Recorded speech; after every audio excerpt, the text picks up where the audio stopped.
എല്ലാ വിദ്യാർത്ഥികൾക്കും പുതിയ വീഡിയോയിലേക്ക് സ്വാഗതം. കാലിക്കറ്റ് യൂണിവേഴ്സിറ്റിയുടെ ഓഡ് സെമസ്റ്റർ പരീക്ഷകളൊക്കെ അങ്ങനെ അവസാനിച്ചു.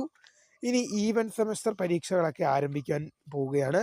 അപ്പോൾ പല വിദ്യാർത്ഥികളും ചോദിക്കുന്നത് ഈവൻ സെമസ്റ്റർ പരീക്ഷകളായ 2, 4, 6 സെമസ്റ്റർ പരീക്ഷകൾ എപ്പോഴാണ് ആരംഭിക്കുക, ഏത് പരീക്ഷയാണ് ആദ്യം നടക്കുക എന്ന്.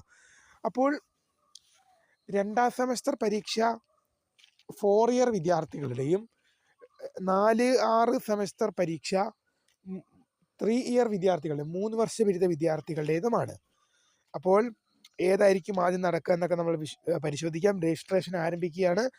വിശദമായ വാർത്തയിലേക്ക് പോകും മുമ്പായി ആദ്യമായിട്ട് ഈ ചാനൽ കാണുന്ന വിദ്യാർത്ഥികളുണ്ടെങ്കിൽ തീർച്ചയായും മറക്കണ്ട സബ്സ്ക്രൈബ് ചെയ്ത് പറയാൻ പ്രത്യേകം ശ്രദ്ധിക്കുക. സബ്സ്ക്രൈബ് ചെയ്തപ്പോൾ നോട്ടിഫിക്കേഷൻ ബെല്ലേക്കുള്ള ഓൾ ഓപ്ഷൻ എനേബിൾ ചെയ്യുക. ചാനലിലെ വീഡിയോസ് നിങ്ങൾക്ക് ഉപകാരപ്രദമാകുന്നത് തീർച്ചയായും ലൈക്ക് ചെയ്യുക, സുഹൃത്തുക്കളിലേക്ക് ഷെയർ